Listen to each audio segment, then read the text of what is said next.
All right, we're live. Welcome in everybody to the Strictly Business Fantasy Football Podcast. This is the Week 13 recap. Holy cannoli. Hey, man, season's almost over. I am Biz, joined today by barely mediocre John. How we doing, John? How we feeling today? Man, are we talking about fantasy football or life? Because, life's good. Well, that's good. Fuck this game. That can kind of mask the fantasy football bullshit that you've been dealing with. Hey, God bless Rich. Sunday night, I'm feeling like a fucking shell because my team just got fucking decimated and Dave's tripped into another fucking bullshit win, right?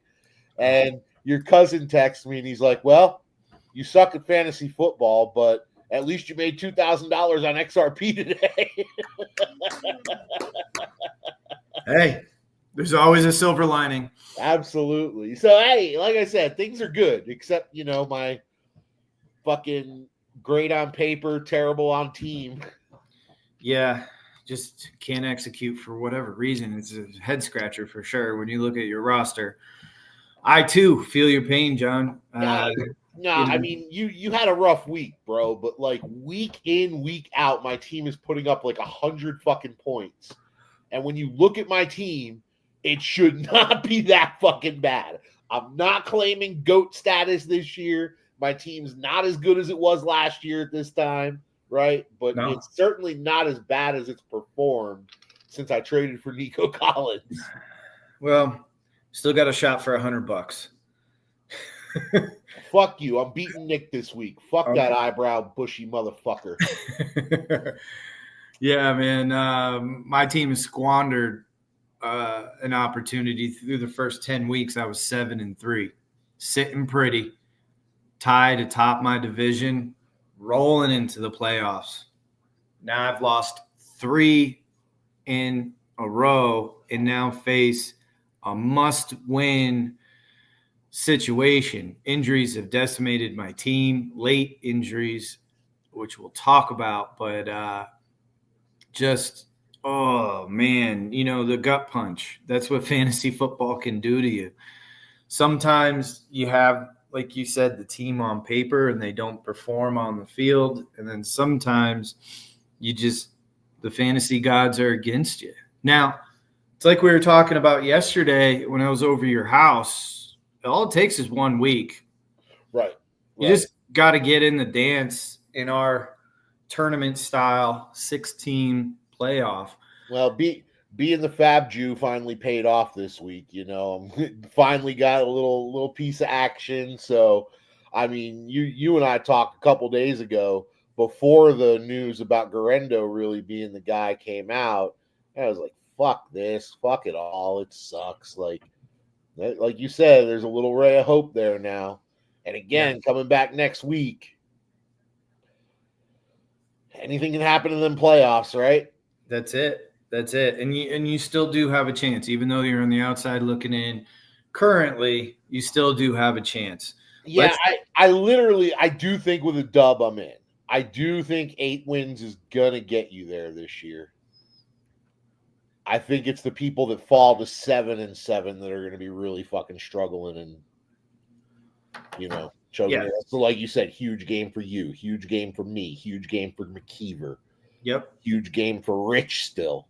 Yep. Holy fuck, man. Let's get into it. Yeah. Let's get into it. We're going to start by recapping week 13 here. And you'll see some of the scores are interesting because there's a few teams here that did really well and there's a few teams that just shit the bed. Starting with shit the bed, Bing Bong falls to 7-6. As I mentioned, just absolutely falling apart, wheels coming off the rail. Right now, this is a train. You lost to a dude who got negative points out of his quarterback? That's correct. And if you look, his team scored 146.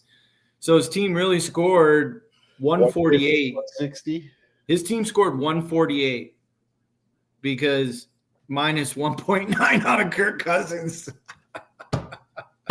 No, that was an early. yeah, and you throw in just a median quarterback effort, 16 points. Yeah. He's got a monster game. Yeah, he's up in the 160s. I bet he feels pretty silly for dropping Hawk Tua now. Yeah, absolutely. I mean, there's a lot of decisions that you go back over the course of the season. All of us, 100%. Just right now in the situation, yeah, I feel a lot better if I were Jeff with a Tua. Yes. Because going into Sunday, he is like, man, because his other option was Brock Purdy. Brock Purdy played in that snow globe game, and Brock Purdy finished with 2 points. So, hey, man, it's a 5-point swing, baby. Combined out of his quarterbacks this week, he scored a positive 0.3 or 0.2. So I just want to get this straight. Jerry Jeudy outscored both of his quarterbacks by 40 points. By a lot. I mean, you look at his entire roster. His entire roster outscored both quarterbacks.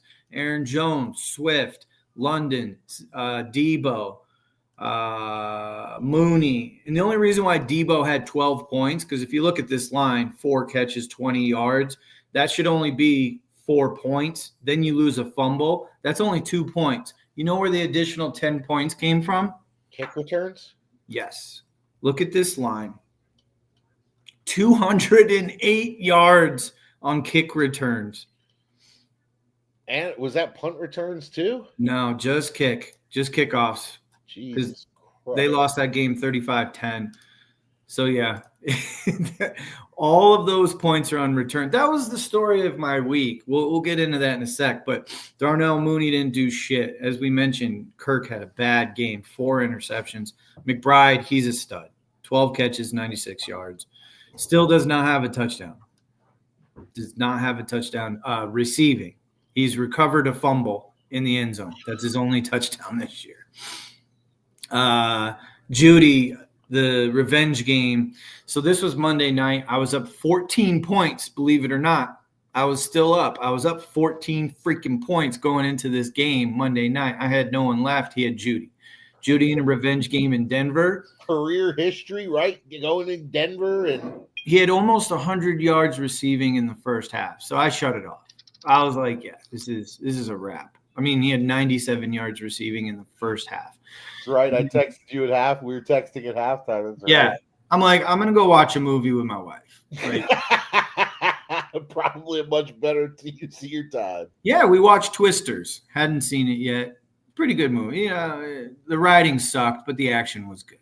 Like, it took my mind off of football. But my phone is just ping, ping, ping, ping. She's like, are you going to get that? I'm like, I feel inclined to look. And it's a notification. Jerry Jeudy, 70-yard touchdown. And I'm like, and I show it to her, and she's like, what does that mean? I'm like, it means I lost. She's like, oh, I'm sorry. I'm like, yeah, me too. Boom. Silence the phone. Notifications off. Fuck this. Just find some peace and harmony in other aspects of life, like XRT. It was a tough week. The Rams defense had a really good game up until the fourth quarter where they gave up too many yards and ended up with a freaking 0. They had 16 points going into the fourth quarter, but they didn't get any sacks or any turnovers. Right. And when you look at that's point and yardage ratio. Yeah. 2 weeks in a row. I had a defense go up against me. Last week it was Houston. Houston gave up 30 points and like almost 400 yards, and they scored 27 fantasy points because they had turnovers and 8 sacks, pick 6. Probably, yeah. Oh, yeah. Yeah. You look at this line for the Steelers. They had a pick, 4 sacks, 2 fumble recoveries, and one of those recoveries they returned for a touchdown. So they end up with 19 points. It's unbelievable, man. Fantasy is crazy. But the big story here is Christian McCaffrey for my team. He was off to a great start. I mean, dude, look, 7 carries, 53 yards, 2 catches, 14 yards, and got hurt early in the second quarter. So a little more than 1 quarter played, he was off to a monster game, like a Christian McCaffrey game. Sure. And I was stoked because I needed that. And gets hurt, leaves the game. You know, season is in shambles right now for Bing Bong. Bing Bong's on the struggle bus. Congrats to Jeff. His team showed out for him. I mean, his quarterbacks didn't, but everybody else did, right? Including Jerry Jeudy. You know, Jerry Jeudy, I read an article this morning before we went live, and it's obviously the year of the running back, right? There's already, I don't know, there's just multiple running backs that you can point to that are just better than the number one wide receiver statistically this year. Saquon. And that's what I mean. There's just multiple. I mean, Saquon, King Henry, Mixon, even Gibbs. And then you've got Kyron Williams, Bijan Robinson. I mean, dude, that's 6 right there, right? I don't know that I would take all 6 of those over what? Statistically, I'm saying. Fantasy points-wise. Chase? Fantasy points-wise. I bet Jamar Chase is way the fuck up there, bro. Jamar Chase had a couple 50-point games. Let's see. I'm pulling it up. Yeah, pull it up. Well, nonetheless, I want to give you this stat. So, in it being the year of the running back, the top 5 wide receivers from last year at this time all had over 1,000 yards receiving. I think Tyreek was like at 1,400. This year, only 3 receivers are over 1,000 yards. God, I got some shit to spit for you, all right? So check this out. Jerry Jeudy with his monster game went from 30th in the league to 4th. The 4th wide receiver? 4th as far as receiving yards. Okay. Wow. What's the stats you want to spit?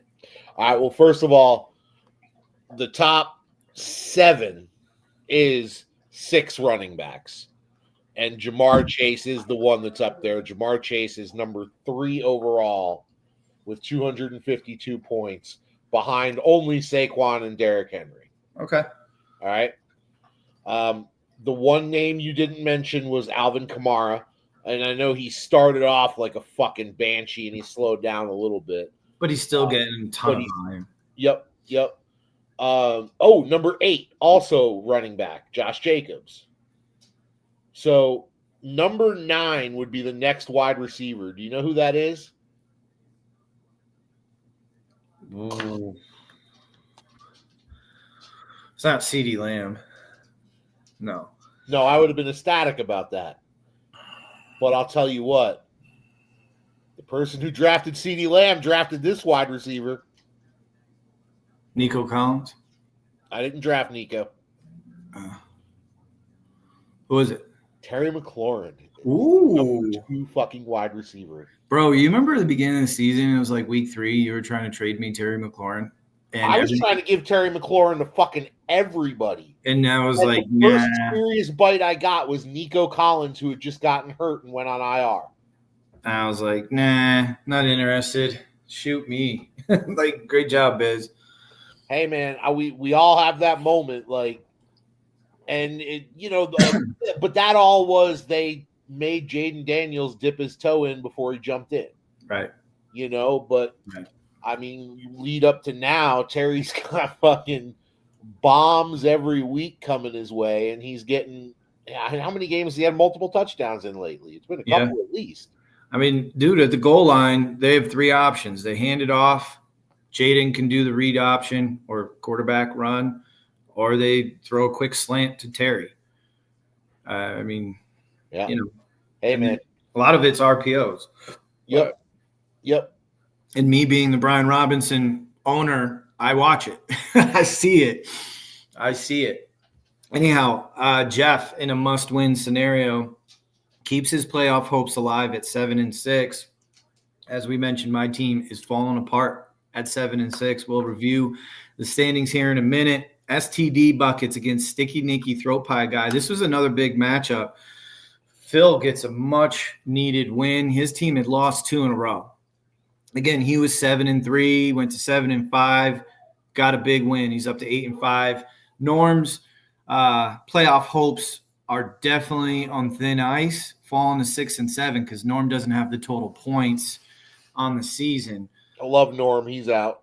Yeah, it's going to be – he needs a lot of help. Not going to do it, man. He needs a lot of help in a monster week 14. But Doesn't look good. So Lamar back to doing Lamar things. A lot of these points that he got were in the fourth quarter of this Philadelphia-Baltimore. Yeah. Bijan just keeps on rolling, man. I mean, over 100 yards, touchdowns, 33 yards in the air. Look at his numbers. He had a dip against Denver, but Denver's a tough defense. But 27.5, 32.9, 18, 20, 26.8. You know, after a blah type start, he's just been rolling. They have a tough Minnesota defense this week for sure. Kyron got in the end zone again, over 100 yards. I mean, both of Phil's stud backs over 100 and a touch. Meanwhile, Chase Brown had a good game. Tony Pollard did not. DJ Moore fell just short of the bonus. Zay Flowers, he hasn't really been doing much lately. Devontae Adams, he found the end zone. You know, and then you scroll down here, Rico Dowdle. So one of the trades that occurred is right before this game on Thursday, me and Norm did a deal where I picked up Chris Olave for Rico Dowdle. Rico Dowdle has just been up and down, very mediocre all year, has the best game of the season, gets his first rushing touchdown. He's had receiving, but got his first rushing touchdown and over 100 yards against my New York Giants. Meanwhile, there's no word on Chris Olave. So good deal, Biz. Could have used those 24 points. I'd actually have more total points than Phil if I had Rico Dowdle on my roster this week. I mean, Rico Dowdle would have fucking helped alleviate that losing Christian McCaffrey situation. Well, and then that's the bigger picture. Because obviously, yeah, you're putting a Band-Aid on a fucking – yeah, but going into week 14, when we show the starting lineups as of today, Wednesday, you'll see there's a gaping hole in my RB2 spot because Brian Robinson's on a bye, Christian McCaffrey's on IR, Rico Dowdle would have slid right in there as an RB2 with a really good matchup against Cincinnati. Yeah. Anyhow. So here, kickers both played well. Washington D ended up with 14 points. They got off to an amazing start. It was 28-0. 28-0. And then Nick Westbrook-Akine comes in with 2 more fucking touchdowns. That dude's got like 22 catches and like 11 touchdowns this year. It's stupid. It's nuts. That's some Randall Cobb shit. Remember Randall Cobb did that one year? Yeah, and he's on Phil's team. Phil did not start him. Here he is, 19.6, 2 touchdowns on 3 catches on his bench. But if you look at the rest of Phil's team, Devontae Adams got in the end zone. We talked about that, but it's very top-heavy. That's one thing we've been saying about Phil's team the whole season. After those top 3, it's really average at best. Yeah. I mean, maybe Pacheco gets a little more work as we get down the stretch, so that might help him in the playoff run, but I don't even know if I'd be playing Pacheco right now yet. No, well, he's kind of forced to going into week 14. Of course, yeah, with 6 teams on a bye, so. Yeah. So Phil got a much-needed win. Congrats to Phil. Sorry, Norm. The run seems to have ended. Raw dogging it.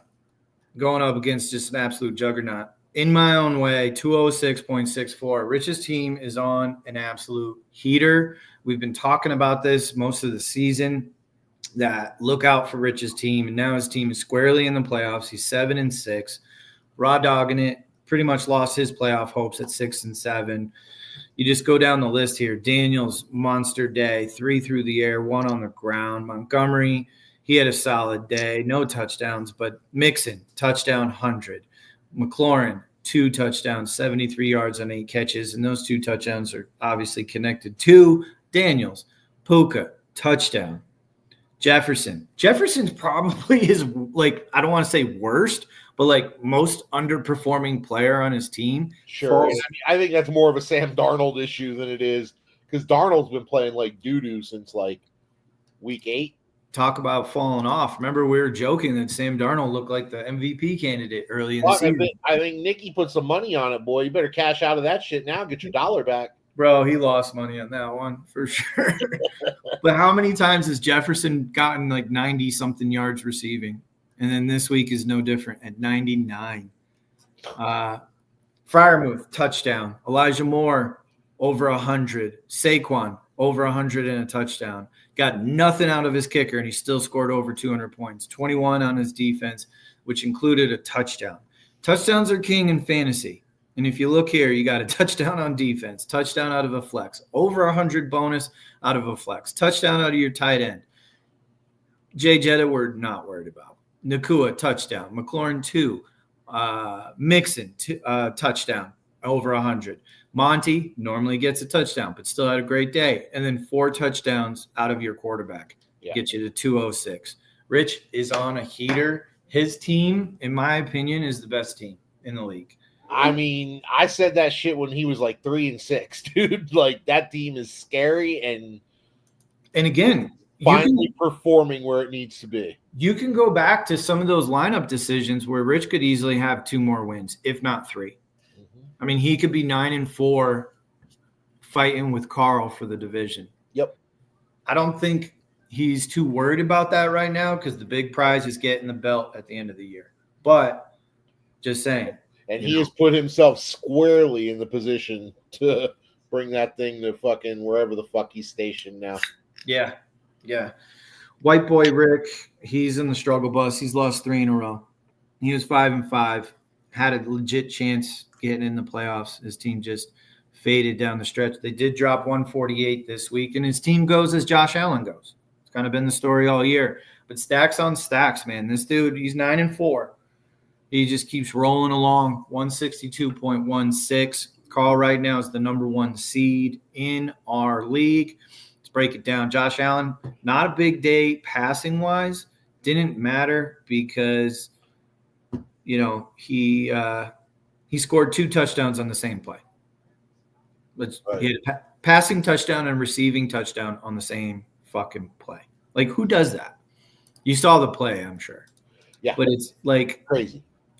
So that's 12 points. 12 points right there, man. On the same play. It's one guy. It's a 12-point play. It's crazy. Burrow, he had 3 turnovers in this game, still put up 29. Gibbs actually had a very modest day. Chuba Hubbard had a modest day. Cooper Kupp didn't do shit, and this dude still scored 162. What are we doing? Jamar Chase, 17.6. T. Higgins, 15. 11 out of Henry. Brock Bowers is a stud, by the way. 10 for 140 and a touch. Monster day. And Njoku had – fucked you up the other day when I called you and asked you who led the league in receptions, right? Yeah. No, you didn't call me. We were actually – Oh, was it when you were over? Yeah. Brock Bowers, league-leading receptions. It's crazy. Cortland Sutton's having a great year. Great year, over 100. Marvin got in the end zone. Kickers are kickers. This was a huge difference here. 30-point swing. They each started the opposing defenses. One showed out. The other did not. 28 points for Dallas. Carl keeps rolling. He's 9-4. We're going to go into the standings here in a bit. Okay. Takeover. John, this was the game of the week. This was a must-win for both teams. And Dave's business ethics just you want to talk about mediocre. What did you say 4 minutes ago, though? Touchdowns are king. Yes. Right? That's true. Homeboys started Thursday and got 4 touchdowns out of like 6 receptions between Jaden Reed and Sam Laporta. Yep. I knew at that point it was toast. Yeah. 6 catches for 4 touchdowns. Right? Like, get the fuck out of here. Yeah. What do you do with that shit? And I called you Friday and I was like, fuck this. Like, it's touchdowns, right? Yeah. And what did I say? I was like, he started the wrong quarterback, which was true. Jordan Love had 10 more points. Sunday morning starts and I'm trying to be optimistic, right? Yeah. And what's one of the first things I see at the very beginning? Ramondre Stevenson get a touchdown, baby. Yeah. That gets called back. And it's like, okay, so if I can't get my touchdowns in and this dude's just going to be just railing touchdowns, when was the last time Sam Laporta or Jaden Reed, for that matter, did anything? Let's take a look. Jaden Reed had 19 points week 9. Then they had their bye. Then he was 9 points, 5 points. He had more points in week 13 than he did in the previous 3 weeks. including the bye. And then, he's just been so up and down. 36, 5, 9, 28, 11, 12, 2, 7. You caught him on that week, bro. Yeah, absolutely. But Laporta, I think 14 points, which isn't a monster day, but look, 6, 2, 4, 7, 11, 13, 18, 14, because he scored a touchdown, 3, and then 14. Oh, another. Look at that line, though, man. Yeah. 2 for 6 for fucking 2 touchdowns. Yeah, three catches on 6 targets for 6 yards and 2 touchdowns. I can't. I can't do shit about that. My team just fucking blows. It's the best team on paper to average 100 points. Bro, you score 130, you beat him. That's sad. His team is just, bro. It's like cement shoes. Tell me why DK Metcalf can't play a goddamn decent game for me. I don't know. I told you that a couple weeks ago. I was like, he doesn't want to play for you. You gotta trade him to me. We couldn't get something worked out right now. Dude, I offered you a haul too, which is crazy. Like Rico Dowdle and Taysom Hill, I think. I don't. Yeah. And those 31 points this week would have helped. I'm changing my team name to Great on Paper as soon as this podcast is over. Man. Yeah, it was brutal. Brutal week. It's just fantasy, man. Swift kicking the balls. Yep. Firm grasp of the obvious had a good week. 164.54, but could not compete with the blueprint failure. Soldier Boy, tell him, with his new logo, new team name every week, Nick. 3-10. He's won 2 in a row. His team's on fire. His team goes as Miami goes. And you'll see here, Tua. Well over. Last week was John R. Velasquez. Yeah, who is a jockey. Did you ever figure that out? Yeah, I sent you that picture. Okay. It was like, so it's all like this inner war between him and Phil, which is fucking the most entertaining thing this league's had going on for years. Is the rivalry between Phil and fucking Nick. Yeah. Right? So now it started the year where Nick was using my face from the podcast for all of his profile pictures. And he is just squarely taking aim at Phil, where Phil's his profile picture, his team picture. He's just in all-out assault mode on Phil. And I'm here for all of it. Give me some popcorn. Give me a comfortable chair. Let me kick back. Maybe poke it a little bit. See where we can go. Well, and then in speaking to that, I had no idea that Nick was not a part of the group chat for the last 10 days to 2 weeks since we've been having the group chat technical difficulties. But rest assured, we fixed it yesterday. Essentially what we did is we just started a new one. And then Nick hits me up. He's like, bro, this is great. I haven't been in the group chat in like 2 weeks. I'm like, I had no idea. Because on my added him right back that night. Yeah, on my phone, it shows that he's in there.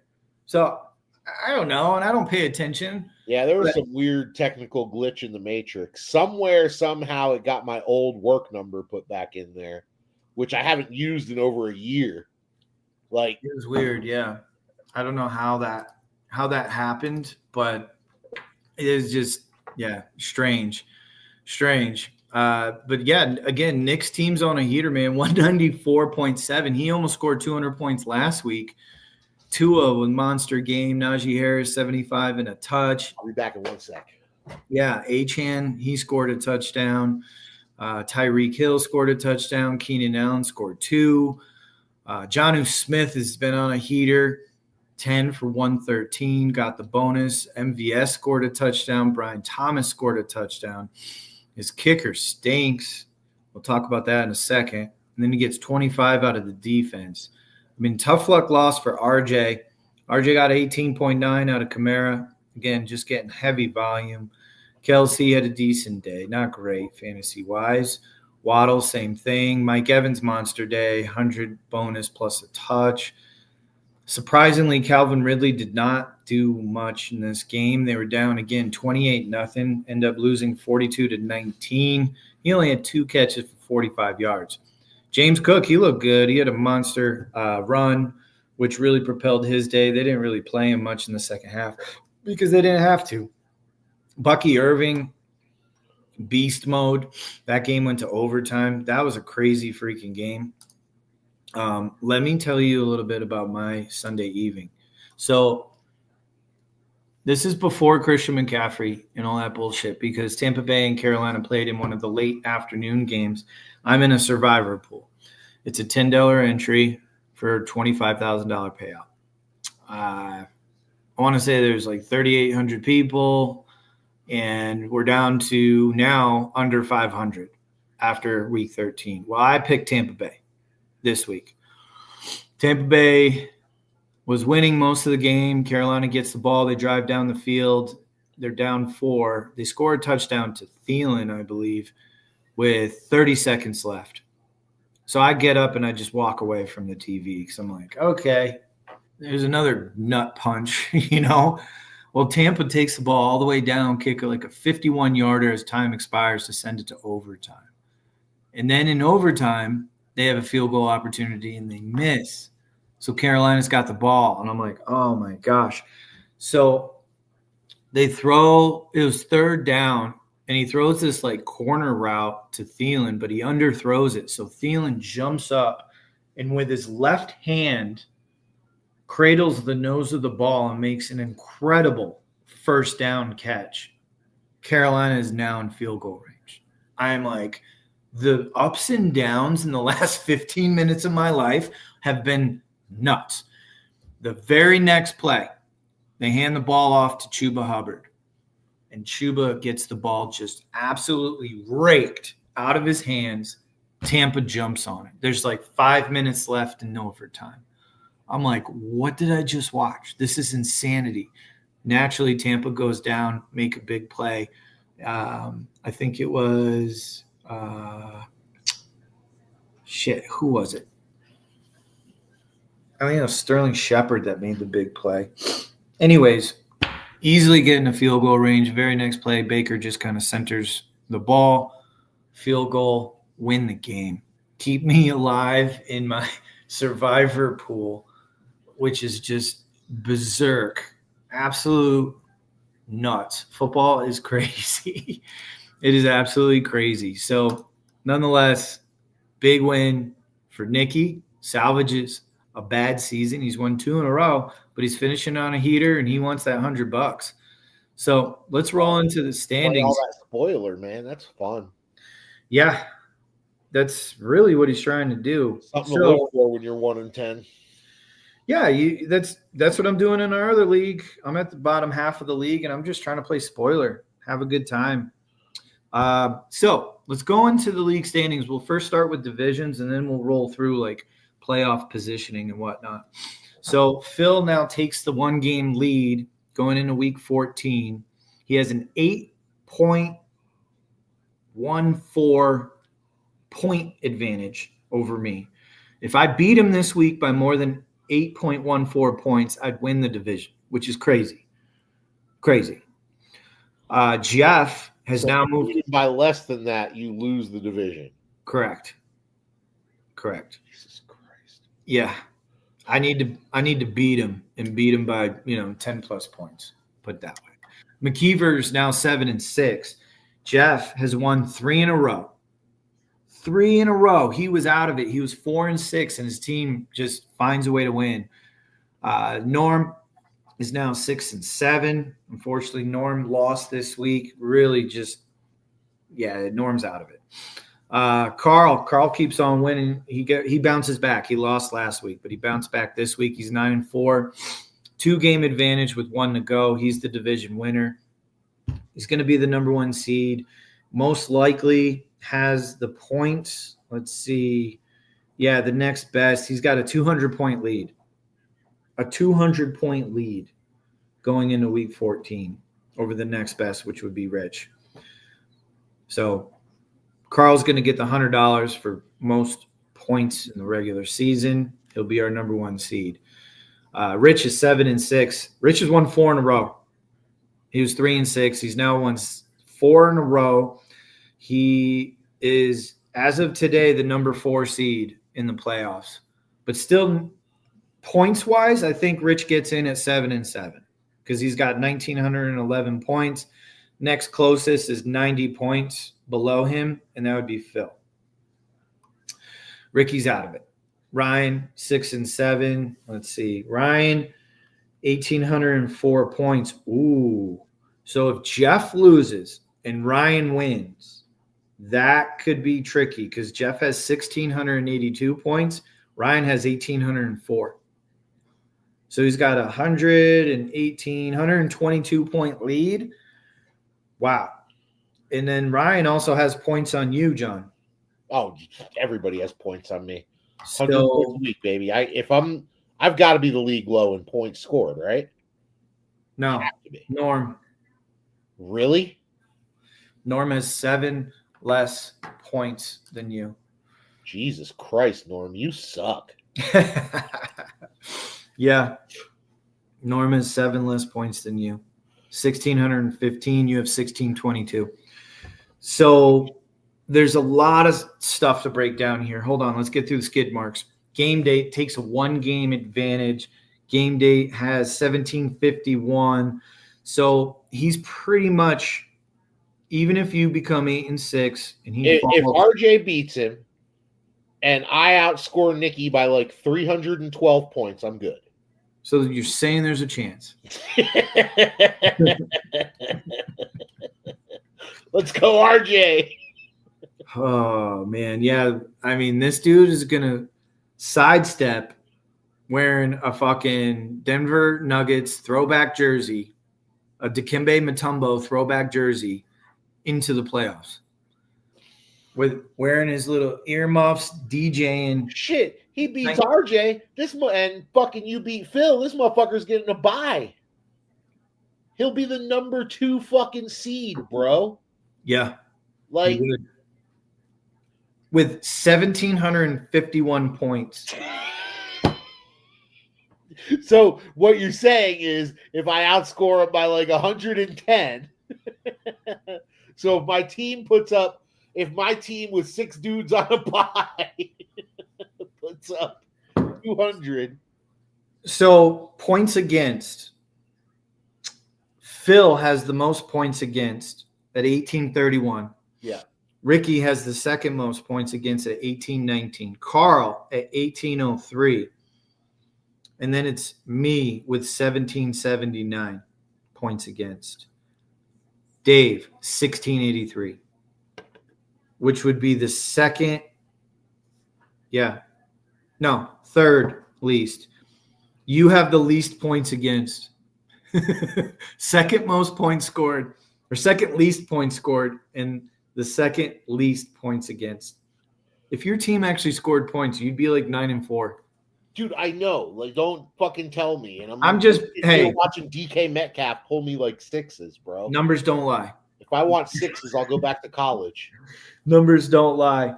So Norm is out of it because of points. You absolutely have to win. 7-7, your points will not get you in. No chance. You sit at 7th right now. Jeff sits at 6th. He is 7-6, but his points are low too. It would be crazy because you're 60 points below Jeff. 60. That is realistic that you could beat Jeff in points this week by 60. It could. It could happen. Yeah, I mean, if I had a full strength lineup, maybe. And you guys both finished 7-7, you would beat him. Jeff, you guys are both in must win to have a chance. Look, Jeff's ahead of me by 60 points, and Jerry Jeudy just put up 46 of them. Oh, I'm aware. Oh, fuck's sake. I am aware. All right. Let's dive into what's been going on around the league here. So, as I mentioned, this trade deadline of sorts was not very active. The 23rd. Let's go back here. So the 23rd was Saturday before Thanksgiving. So that one we already talked about. This is where there's only 2 deals in the week. Teams kind of, tighten their buttholes here. Oh, they were big deals too. Yeah, right. Firm grasp of the obvious picks up the Texans defense, giving up Dalton Schultz and Christian Watson. And then, as I mentioned, I picked up Chris Olave thinking, I'm in the playoffs. That was the thought. Not to say that I was overlooking Jeff's team. I just figured, okay, my team, I'm playing for week 15 here. Rico Dowdle has his best game of the season, 24-plus points. Chris Olave still in IR. No word on whether or not he's coming back at all. All right, let's go through waivers because with the injuries of the 49ers running backs, the biggest pickup this week was Garendo. Garendo went for 38 fake bucks. Thank you, Norm. You outbid. Oh, is that because of a deal where you picked up fake bucks? 25 fake bucks from Norm in the Tank Dell and J.K. Dobbins deal. So you outbid Phil by $1. He bid 37. Ricky bid 9, Carl 8, and then Dave bid 0. So you pick up Grando, who's the pickup of the week because CMC's done for the year. And then Jordan Mason, they said, has a high ankle sprain, I believe. So they put him on IR too. So there's okay. So Garando's the guy. Yeah, for the next 4 weeks, which is but that San Francisco offense is bad. Cole Kmet went to Jeff for $8. Phil, in an interesting move, spent $6 on Will Levis. Hey, y'all pumped Will Levis up last week. That's the dude. Me personally, I'm literally thinking about dropping Kyler for Jameis. And it's almost entirely because I like and enjoy watching Jameis Winston, where I hate watching Kyler. And, I mean... And you have the Cedric Tillman Connect. No, I don't. I traded that to Norm for fucking Kyler. Okay. But still, I'd rather watch Jameis Winston. Fuck it. And I think his upside's fucking higher, as he proved this week. Just, if you're going to do that, wait till Sunday. That way, Phil can't just pick up Kyler. Well, I mean, if I do it, I have to do it now because somebody's going to pick up Jameis just being a dick to block me. Well, now that you said it. Yeah. But then Kyler's going to be on Phil's team. And he's going to start Kyler instead of Will Levis. Another fucking kick to the nuts. All right, moving on. But he had Derek Carr, who is playing the Giants this week. He picks up Will Levis. Will Levis is playing home against Jacksonville. Both are plus matchups. It's really depending on who you think is going to do better. I got Ray McLeod for my last fake buck. I needed a flex. Otherwise, I was going to be starting Ray Davis this week in a fucking just dart throw that he gets a long touchdown or they blow out whoever they're playing. So I got Ray. Yeah, you're looking for 7 or 8 points out of Ray. Yeah, which he's averaged over the last 4 or 5 weeks. He's been consistent. Okay, Carl picked up Taylor, who is now the number 2 back in San Francisco, dropped Noah Brown. Kicker got picked up by RJ. Kicker picked up by Nicky. And then Washington, I like this pickup. Parker Washington, he's looked good for Jacksonville. And Dave dropped a kicker. And then after waivers, Carl picked up the Falcons defense.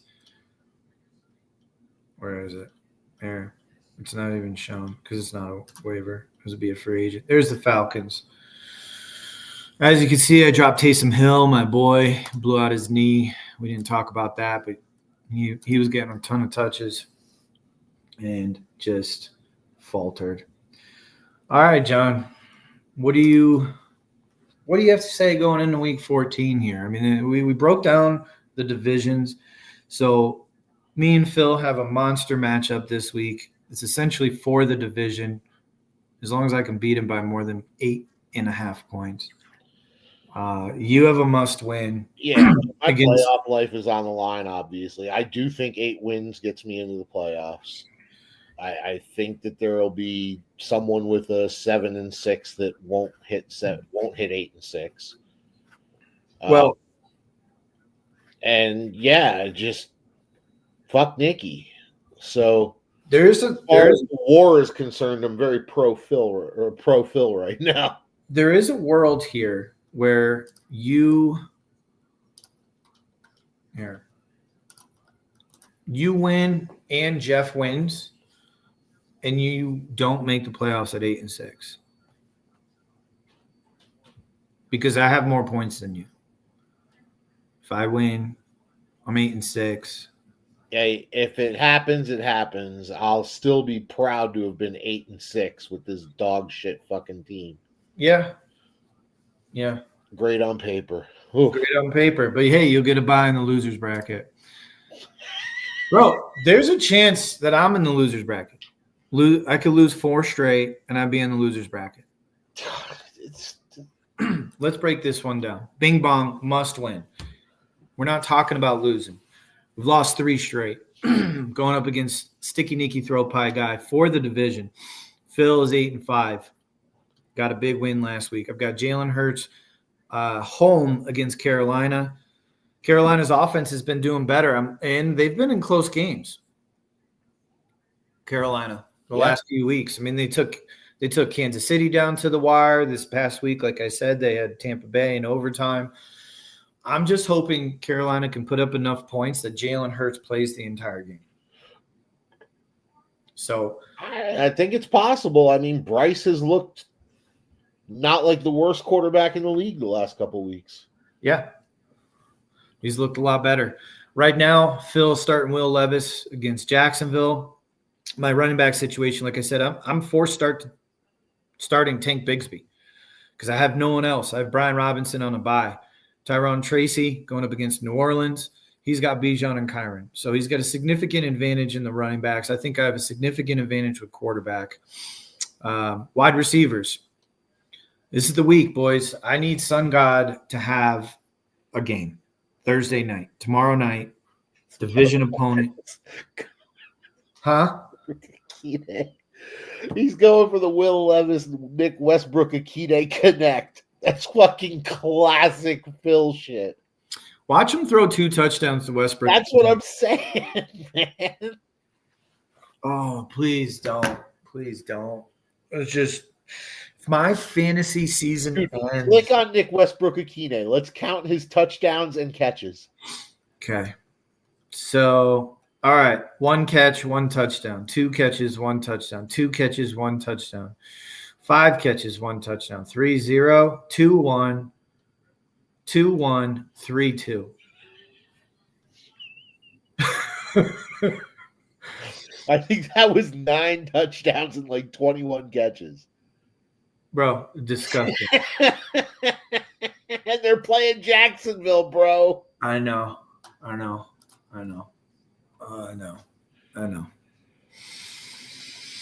I should have the wide receiver advantage, but Westbrook Akine may have different thoughts.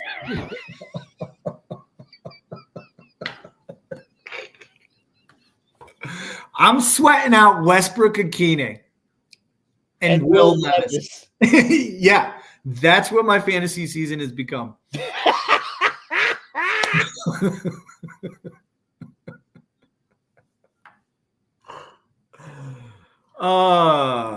Okay. So flexes. Devonta Smith, you gonna play, buddy? I mean, he was close to playing last week. They did work him out right before the game and then made him inactive. So, dude, I'm also sweating out Ray McLeod this week. Hey, bro, these matchups are going to be interesting with all these teams on bye. Oh, man. I mean, I do have the Giants or the Saints playing the Giants. He's got Philadelphia playing Carolina. And honestly, like I said, I kind of like Carolina's offense with the ability to move the ball against Philly. We shall see. Yeah, with Odell Beckham Thielen over there, they're fine. Dude, I have Philadelphia available in my survivor pool. I'm thinking I'm going to take Philly against Carolina this week. in my survivor pool. I think it's a good chance Philly wins in that one. You look at the buys. He has Lamar and Zay Flowers on bye. He's sitting Xavier Legette, which he hasn't really done much. 7, 7, 5, 11, 11. He's touchdown dependent. And I told Rich that months ago. But I have both the Washington backs on bye. McCaffrey's on IR. I just don't have an IR spot. Eckler going to be on IR? I thought he died, basically. Eckler is on IR. That's what this red eye means. Eckler's on IR. McCaffrey's on IR. My other option is Ray Davis.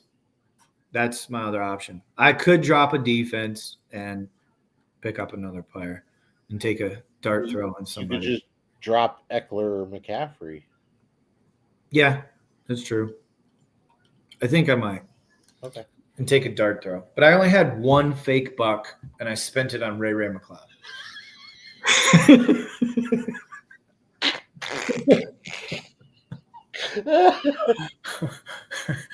That's where fantasy is week 14, fellas. Bring us your questions. we got all the Ray McCloud questions covered. Oh man. It's funny, but it hurts. It hurts so bad. It hurts so bad. Oh, there's going to be much more ugly shit that we look at in these previews, I'm sure. All right. STD buckets. Doesn't really have a chance. Jeff is in must-win mode. He wins, he's in. 8-6 with his points. Should get him in the playoffs, which is crazy. Wasn't he 1-4? And then he was 3-6? Yeah. And he's won 4 straight games. Let me see. Yeah, or 3 straight. So he was okay. So he was 4-6, but he started 1-4, I believe. 1-3 or 1-4, something like that. Like his team was off to a really bad start. All right, let's break it down. You got Jared Goff playing home against Green Bay. Brock Purdy playing home against Chicago. I like Jared Goff, even though the projections don't say it. No, I'm in on Goff for sure. Yeah.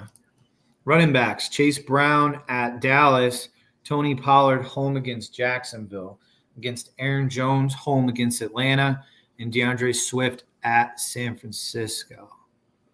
Ooh, give me I'll the take Chase Jones and Swift.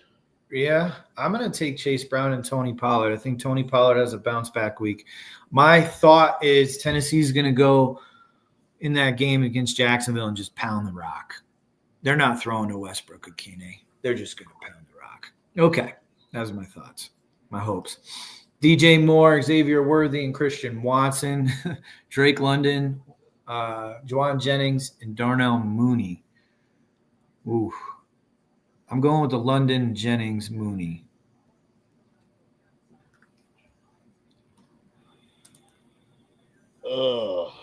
That's ugly, but yeah, give me London, Jennings, Mooney. Kittle and McBride. That's a good tight end matchup. No, it's not McBride. Let's go. McBride's a stud. I like George Kittle.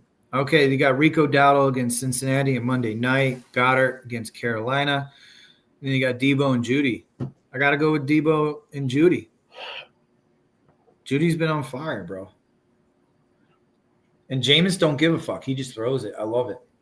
He don't give a fuck. This motherfucker had 6 touchdowns. I loved every one of them. You know what's crazy, too, is in the first half, he missed Jerry Jeudy wide open on what would have been like a 85-yard touchdown. And he overthrew him by about 15 yards. So you're talking Jerry Jeudy could have had like 300 fucking yards? Could have. Yeah, I am. I mean, he was wide open. He burned Denver's defense running right down the middle of the field, and Jameson just overshot it. Nah. It happens. That's what you get with Jameis. Yeah, that's what I'm saying. He can see now, so it's a lot better. Notice it wasn't 4 touchdowns and 4 interceptions. It was 4 touchsixes and 3 interceptions. Yeah, did you hear his post-game presser? He goes, "Lord, please bless me. Bless me with no more pick sixes." God, I love this guy. He's like talking to the Lord Jesus Christ in his post game about, please bless me with no more pick sixes. Is there anybody in the NFL that would be more entertaining to hang out with for like just 4 hours? Oh, he'd be great. He'd be great. I think, he's just a super high character guy. Just, you got to love playing with him, especially if you're a receiver of some sort. Oh, man. Kansas City D is playing home against the Chargers on Sunday night. Pittsburgh D is home against Cleveland. Ooh, it's kind of a wash. But Pittsburgh forces so many turnovers, and Cleveland, as we know, they'll turn the ball over. Give me slight edge Pittsburgh D here. But then looking at these buys, our benches, Norm's got Cedric Tillman, who's questionable. Mike Williams. Jeff has Romeo Dobbs, who's questionable. Yeah, there's really not much else. He did just pick up Cole Kmet. And he has Will Dissly. Wow. Okay, Jeff, with the tight ends.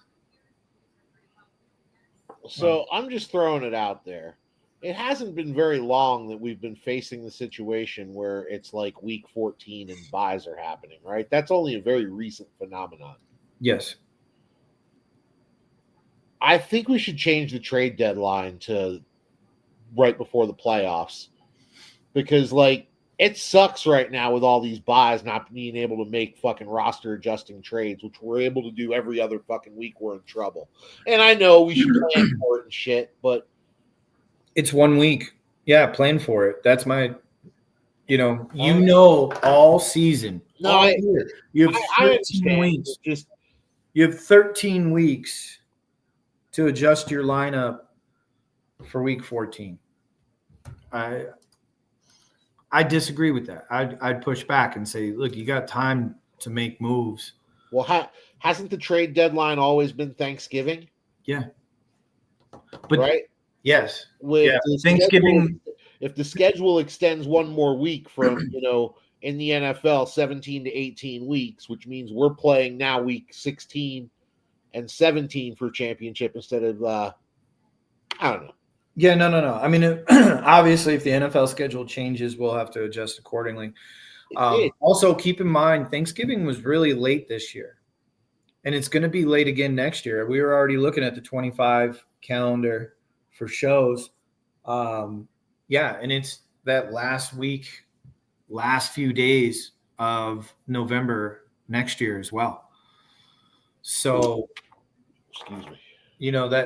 That changes things too, because normally Thanksgiving is a week earlier on the NFL schedule. So instead of week 13, it's week 12. Well, I just don't think they used to have buys going as late as week 14.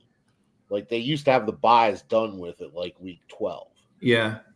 And they totally could. That's the thing. Because throughout the season, after buys start, there are a few weeks where there's no bye weeks.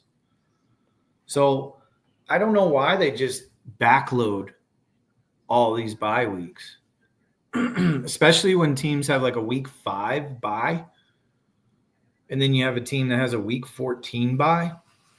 Don't you think it's more in favor? You did 6 a week, and you did it from week 5 to 10. 32 teams, so 6 a week. That'd be basically 6 weeks you would need. So week 5, 6, 7, 8, 9, 10. Yeah. You could knock them all out. They could all be done by week 12, right? Yeah. So we're kind of at the mercy of the NFL schedule, regardless. Can't really do anything about when Thanksgiving falls. Rod Doggin is out of it. He's 6-7. Carl sitting pretty at 9-4. Win or lose, he's the division winner. Let's just roll through this one. Again, Carl's got the Cincinnati guys. They're all playing Monday night at Dallas. Juicy matchup. Right now, Derrick Henry's on a bye. He's still in Ryan's lineup. Carl's going to start Blake Corum, potentially. Kenneth Walker. Carl's got the edge. Quarterback, depending on who he picks here, I still would go with Gibbs over Kenneth Walker. So running back, wide receiver. He's going to give Noah Gray a start at tight end. Okay. Why not? Pittman's on a bye, so Ryan's got him in there as well. So he's got an edge at flex with Hubbard and Harrison. And then Atlanta D against Denver on a bye. So let's see. Wow. Ryan did not plan accordingly. He's got guys to sub in, but they're not, much. Carl's already moved Sutton to the bench, and he's got a kicker on bye. Carl has 4 defenses. He's making that playoff push. Okay, Carl. All right, moving on. Another matchup that we don't know how this one's going to shake out, but I don't want to say Rich is in must win, but let's say Rich loses. He's 7-7. You and hold on. Let me pull this up. You and Jeff win. Rich would be out. You would be in. Yeah, no, Rich, because of his early season mishaps, is put himself in a situation where he could be out of the playoffs if he loses, for sure. There was a point in time where it was win every game. If Rich and I both lose and you and Jeff both win, you and Jeff, oh no, Rich would still be in. Yeah, Rich would still be in. You'd be out at that point. I'd be out. But, okay, if me, Jeff, and you all win. And Rich loses. Rich loses. He's out at 7-7. And he's playing against his beloved Buffalo Bills quarterback, Josh Allen, playing at the Rams. This week, because Daniels and Scary Terry are on bye, Rich is forced to start Justin Herbert at Kansas City. He's got Montgomery and Saquon in the running backs. Let's see here. Garrett Wilson, D-Hop, Pickens, Elijah Moore, Puka, and Jefferson. Yeah, definitely. Bowers over Freiermuth, 100%. And then flexes Njoku and Pearsall against Palmer. Mixon's on a bye. Who else does Rich have? Rich does not have another flex right now. Dude, this is a very realistic chance that Rich could lose to Ricky this week. It's a very realistic chance. Wow. No, I agree. And Jay Jetta owes him, right? He owes him a big game. He's still got Saquon and freaking Monty. Yeah. Yes. Puka. Yeah. It's true. But I'm just saying it's not so far out of the realm. Yeah, dude. Jaden Daniels, like, there have been a couple times that, he was bitching about Jaden this year because he's not been up and down, but for fantasy, it's how he's had his moments. You know what I'm saying? And he was like, "Oh, I should be playing Herbert." Like, no, man. Jaden's the stir that stirs that drink, man. He's like, the straw. He is the straw that stirs Rich's team. Mm-hmm. Absolutely. Another must-win situation here, I think, for business ethics, because you can secure that bye. That's huge. He could secure that bye at 9-5 with a win and me beating Phil. Let's break it down. You got Jordan Love playing tomorrow night at Detroit. Pat Mahomes playing Sunday night at home against the Chargers. That's a tough one. Yeah, I'm going Jordan Love. Detroit's defense is decimated by injury right now. Yeah, and I mean, no matter what, it's going to be a shootout, right? You would think. I'm hoping. I'm going Jordan Love. Amir Abdul getting the start. What do you know? At Tampa, early start. And then he's got James Conner against Bucky Irving and James Cook. Give me Irving and Cook. Irving and Cook. Yeah. I mean, they're playing Vegas and the Rams. Those are juicy matchups for running backs. Yeah. Wide receivers. Told you he was going to start Thielen. Whatever. Wasn't about the name.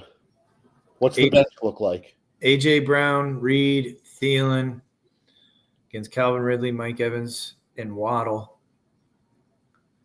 I think Ridley's going to have a big game, and that's a revenge game for Ridley. If Ridley has a good game, I'm going to go with the Ridley side. But we just talked about that Detroit Green Bay game being a shootout. I don't know. Thielen, though. Ugh. You know Thielen's going to catch a touchdown. You just know it. You just know it because everything Dave touches this year is gold. Again, Laporta's in that. I still go edge, Kelsey. Here we go. Cooper and McConkey. McConkey right now, uncertainty around knee injury. He's working through a couple of things. It remains to be seen if he can practice. He left that game. He had over 100 yards. He was off to a monster start. He had almost 100 in the first half and then got hurt early in the third.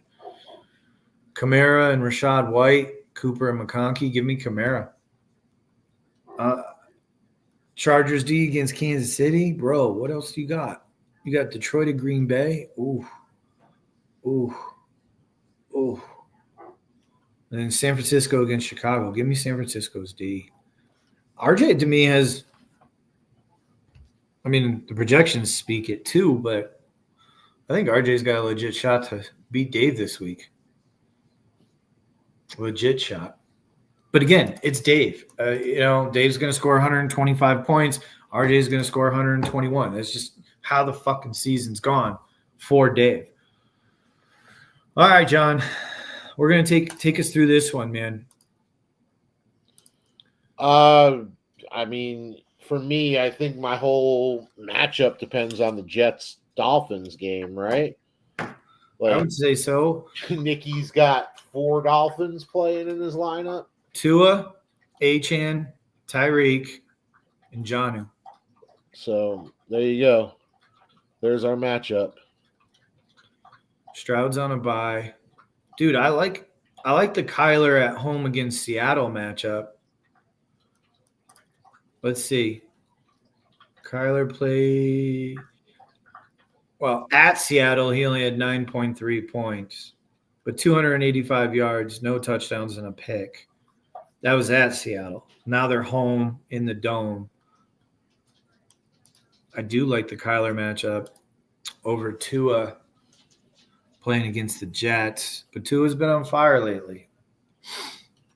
Yeah. Jacobs and Grendo. Grendo getting the nod. Let's go, buddy, against the stingy Chicago Bears defense, huh? You look at my fucking bench and you'll see why Garendo's getting the slap on the ass and getting in the lineup, dude. Keep going. Dude, it starts getting comical here. Do you think the Chicago Bears defense is a good start this week? Or the New Orleans Saints home against the Giants? I think you got to go with the Saints. Saints, yeah. Okay. Najee Harris and Achane. Najee's going up against Cleveland, who's got a good run defense. Achane against the Jets. I mean, what do you expect out of Garendo for Chicago? I just don't know. Yeah, fucking. I give him a slight edge. It's 30 touches. Is he going to get 150 yards or is he going to get 46? Who knows? Yeah. My playoff life is on the line. It's probably going to be 46.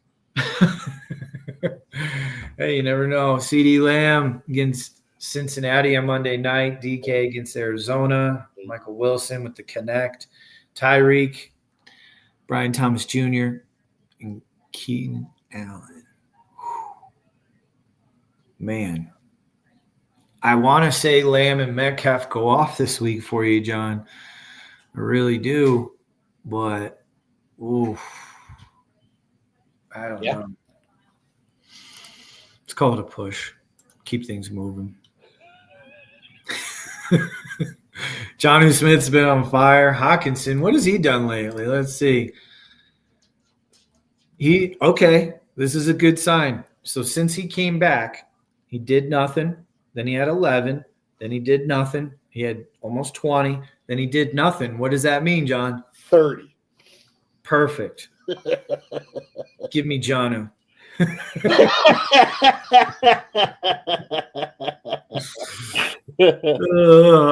Kincaid coming off injury.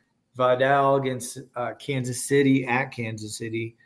Valdez-Scanlon against the Giants. Oh, my God. This is gross. Yeah. This is gross. Okay. Push. I don't know what to say.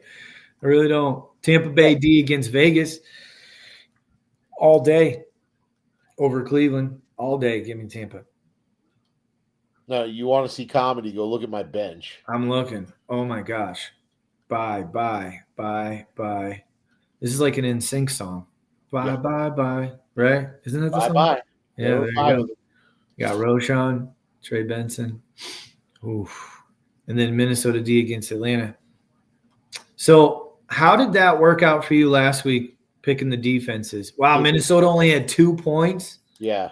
Go look at the fucking Buccaneers. 3 points. Oh, really? I hate fantasy football. Dude, for real. I was saying to you yesterday, like, I hate it so much. I'd almost rather just be in Nikki's position where I'm just like fucking don't give a fuck. But I'm still like goddamn a tiny bit invested because of a couple of breaks that could go my way at this point. You're playing more free at that point. You're playing more free, carefree. Right, exactly. Right, all you're trying to do is spoil someone's day at that point. Yeah, instead of stressing Ray McLeod and Levis and Westbrook and Keeney. Oh. I just hope I get off to a good start with Sun God. He owes me. I need to put my team on his back, and I need a good start tomorrow night. That's it. That's all I can hope for. The rest of my team plays on Sunday early. I don't have any evening in the primetime games. So I got to get a huge lead. And, yeah, just bank on that. I mean, all of my other games are the early games, 1 o'clock Eastern kickoff on Sunday. All of them, except for Sun God. He's got Kyron playing late on Sunday, Khalil Shakir in the same game playing late on Sunday, Pacheco and Quentin Johnston playing in Sunday night. So, shoot me. Just shoot me. Yeah, man. And still no word on Chris Olave. 3 weeks ago was the last report on him, saying not ruled out for the season.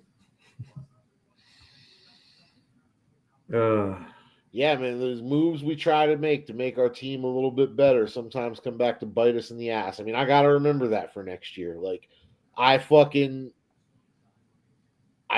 the trade to get Terry off my team for Nico, which, again, I don't mind the Nico part, but, like, I think I could have probably waited a week or two and got that same deal done, you know? And I could have gotten a 1 or 2 more wins secured before I fucking make that deal.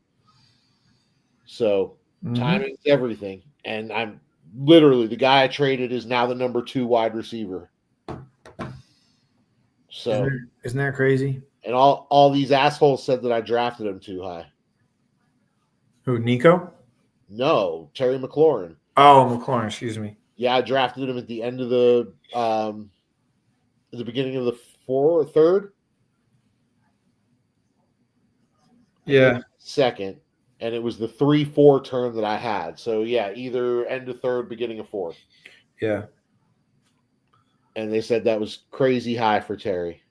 Well, he also got off to a really slow start. And then, I mean, if you take out his 2 weeks, his first 2 weeks of the season here. Well, it seemed like you really have to. But if you take out those 2 weeks, he's probably number 1 wide receiver. Yeah. Which is scary. I'm not sharing my screen, but his first 2 weeks, he had a total of 7.9 points. Then 23, 14.7, 16.4, 20.3, 12.8, 20 on the dot, 14.9, 18.8. Then he had a dud, 1.5. Then 23.7, 23.3. So you haven't really gotten a 30-point game, but no, but he's been consistent as fuck every week. Yeah. With 1 week drop off. Yeah. For a wide receiver, that's incredible. He went 11 weeks where 10 of those 11 weeks he had really, really good games, quality games that you can win with. Yeah. Which is just bonkers. Bonkers. Yeah. So do you see how quickly and efficiently we bust through all this? We're at an hour and 15 minutes. Do you know what the difference is this week? Hey, Dave, what do you think? I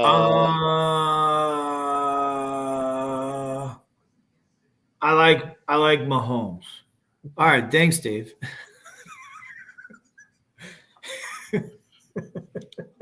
I like my team.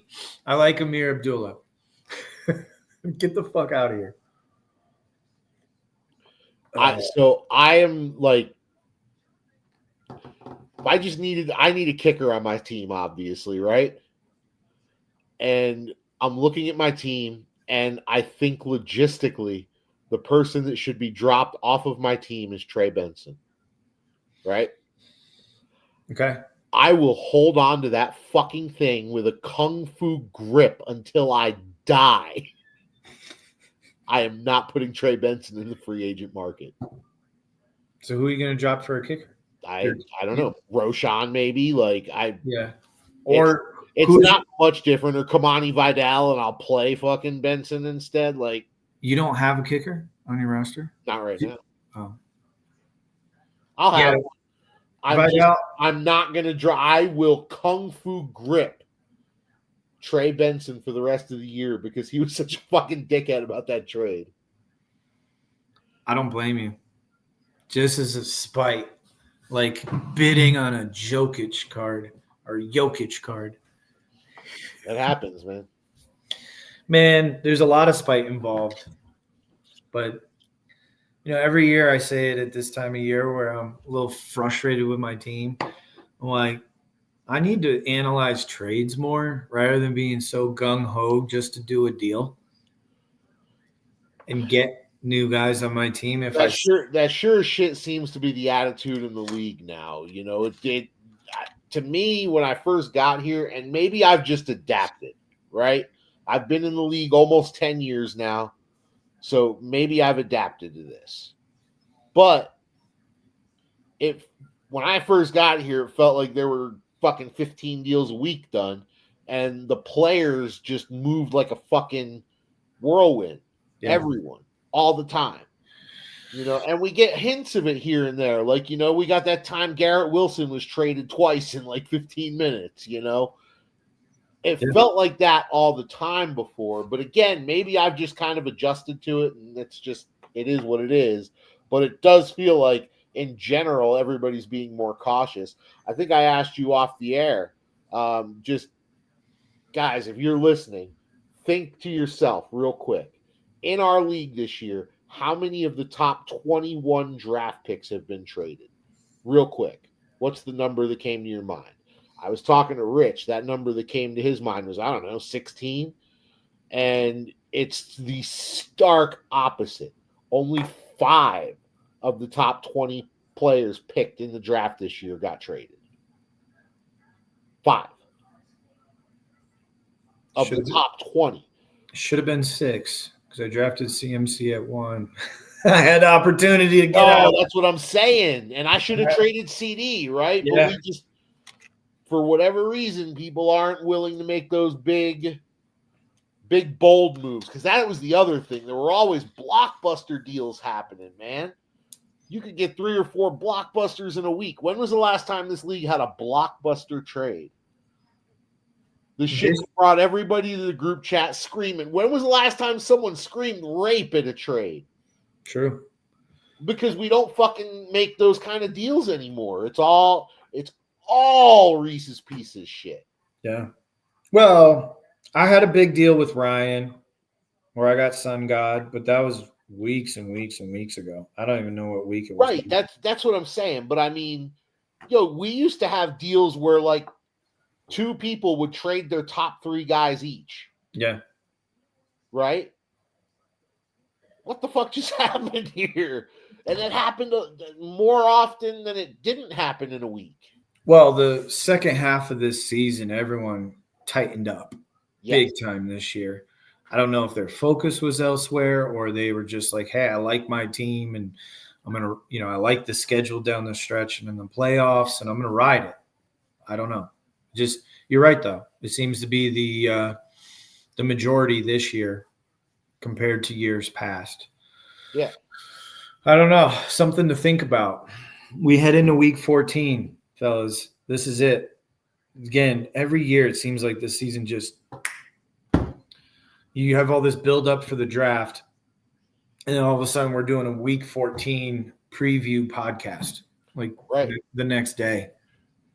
It's crazy how fast things go. We're beyond Thanksgiving, which means now we're into the Christmas season. We're in December. And week 14 has some interesting matchups, more so because of buys, but also because of injuries. It's going to be interesting. There's a couple teams on paper that should be in the championship, but we didn't even talk about that. I mean, right now, Rich would play Carl in the second round in the semifinals. Well, this is something we talked about, right? Yeah. Like literally, you beat Phil and Dave beats RJ. Dave could have a backhanded like hike to the fucking finals, dude, where he gets to watch on the other side of the semifinals while Rich and fucking Carl have to slug it out. And Dave gets whoever's left of the other side of that. I wouldn't mind that because if I beat Phil and Dave, you would get Dave in the second round. I'd be the 3 seed with the chance of right. Yep. Which means I'd maybe match up with Jeff in the first round again. Or you, depending on how that falls. But I gotta win. I mean, like I said, there's a chance I'm 7-7 and lost 4 straight and could be on the outside looking in. Very real possibility. You win. 100%. You win. Jeff wins. I lose. I'm out.